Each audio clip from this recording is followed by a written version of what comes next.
네, 안녕하세요. 카시트 전민주입니다. 네, 오늘은 GV80 대신 Q5 45TFSI를 1000km 정도 타면서 느꼈던 장단점을 말씀드릴게요. 사실 GV80의 직접적인 비교 대상은 이제 Q5는 아닙니다.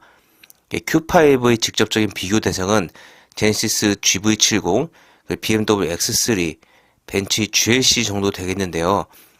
이 GV80 2.5 터보 이제 적당한 옵션을 넣으면 7천만 원 정도 이제 형성이 되고, 그렇게 되면 이제 Q5 할인 받기 전에 45 TFSI랑 거의 비슷한 가격이 됩니다. 그럼에도 불구하고 이 GV80과 Q5를 왜 고민했느냐?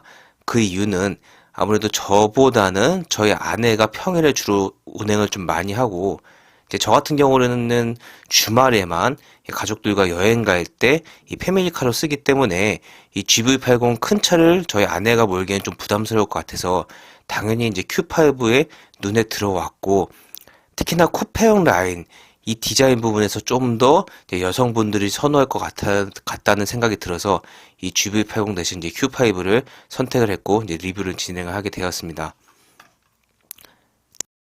그렇다고 하면 이 GV80 대신 Q5를 살만한가?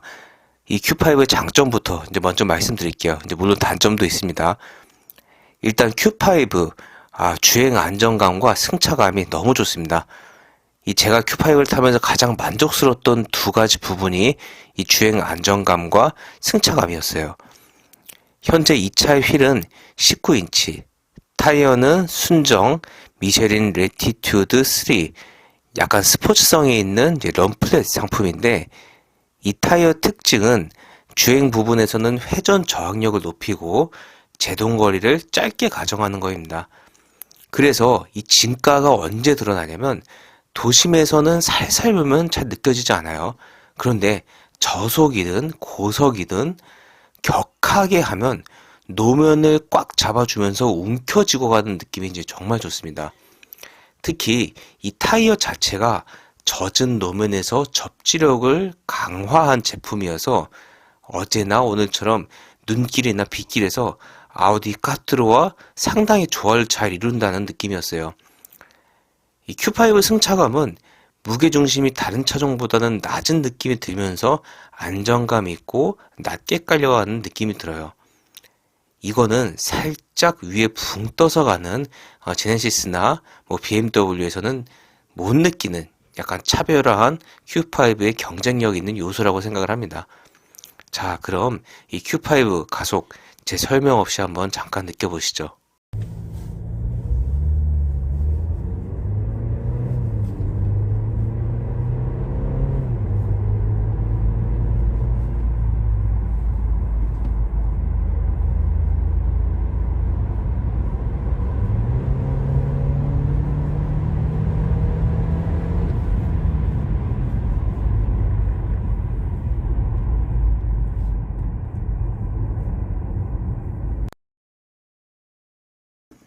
자, 영상 방금 보셨죠? 이 Q5의 장점은 이제 가속과 이제 정숙성입니다. 이제 방금 보여드린 영상처럼 120 이하에서는 풍부한 출력이 느껴지고 저는 이 변속 체결감이 이제 매우 부드럽습니다. 이 비슷한 출력 그리고 토크를 가지면서도 무게가 좀 더 이 Q5가 가볍기 때문에 이 GV80보다는 좀 더 경쾌한 가속을 느꼈다고 이제 보시면 될 것 같습니다.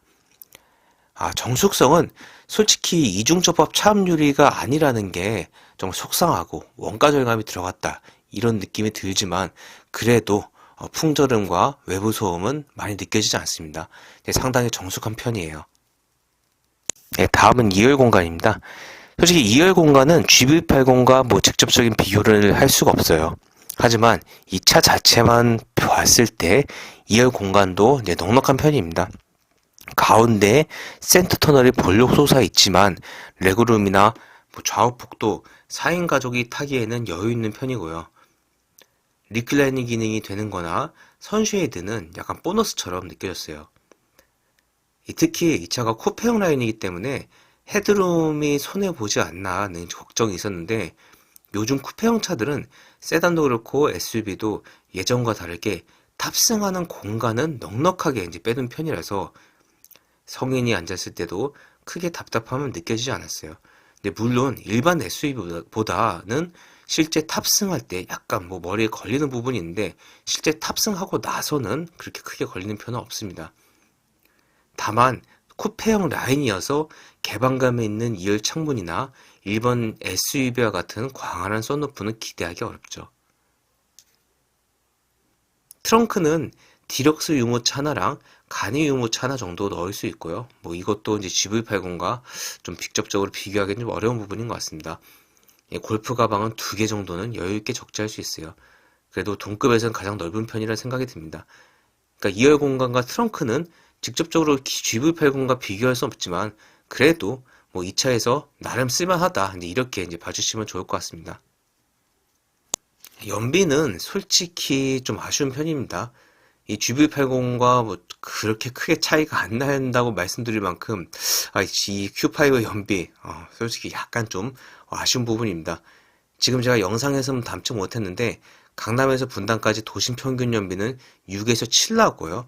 뭐 같은 구간을 달렸을 때 GV80 같은 경우는 5에서 6이 나왔을 텐데 그 큰 덩치랑 비교했을 때 큰 차이가 안 난다는 게 좀 아쉽고 분당에서 춘천까지 제가 고속도로를 편도 93.3km 달렸을 때는 12.7이 나왔습니다. 이것도 뭐 GV80과 크게 차이가 안 날 것 같아요. 자, 이번에는 이 Q5 자체만으로 와서 이 차의 아쉬운 점 몇 가지 더 말씀드릴게요. 가장 큰 건 이제 실내 디자인이죠. 솔직히 GV80과 비교했을 때, 좀 아쉽습니다. 예, GV80과 비교하지 않고 이 디자인 자체만 봤을 때도 그냥 이 디자인 Q5만 봤을 때도 이 시점에 사기에는 디자인이 좀 오래됐다는 느낌이 강하고요. 그리고 디자인 형태도 그렇지만 이 고급감을 느낄 수 있는 소재 요소가 없다는 것 자체가 이 3, 4년 전에 이 차가 나왔을 당시에도 이 고급 요소가 없다는 점도 한계점이었던 것 같습니다.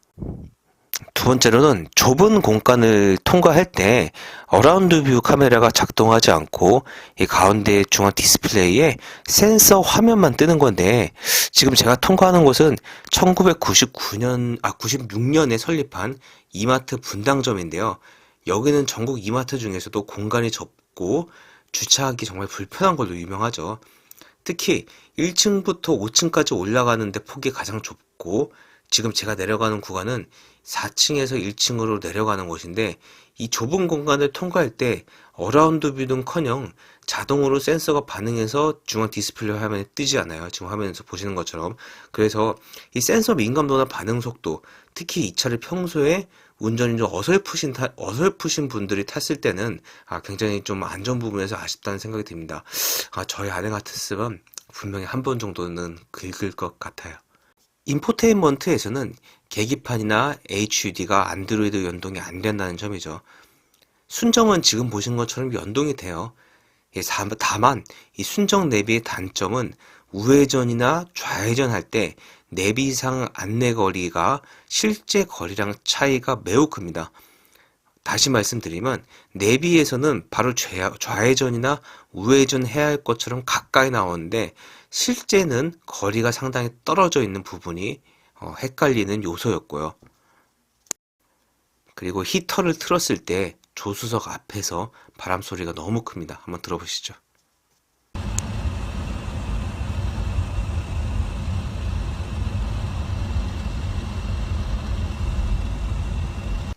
그리고 스피커가 지금 시트 아래랑 트렁크에 우퍼까지 탑재되어 있는데 크게 감흥은 없습니다. 물론 이 정도 급에서 크게 스피커 성능을 기대하기는 어렵죠. 하지만 이 가격대 갑자기 이제 볼보 V60 크로스컨트리나 XC60이 생각이 나는데 조금 아쉽습니다. 네, 지금까지 Q5 45 테이프 SI를 이제 타면서 느꼈던 점을 좀 말씀드렸습니다. 사실 GV80 2.5 터보가 많은 부분에서 이 차와보다 뭐 공간, 옵션, 뭐 고급감 이런 부분에서 좀 앞서 있는 건 사실입니다. 하지만 어떤 뭐 경쟁력 있는 가격에 뭐 가성비적인 측면을 고려를 한다고 하면 저는 이 정도 사이즈의 적당한 가격을 주면서 구매하면서 오래 탈 수 있는 것도 이 아우디 Q5의 최대 장점이라고 생각합니다. 아우디는 최근에 이제 가성비 그러니까 프리미엄 그 차 중에서 가성비로 승부하는 브랜드로 아주 두각을 내보이고 있죠. 이 Q5, 저는 상당히 만족하면서 타고, 이 GV80 대신 어떤 가성비적인 측면으로 접근하신다고 하면 여러분들도 뭐 충분히 만족하실 수 있을 거라 생각합니다. 예, 지금까지 전민주였습니다. 고맙습니다.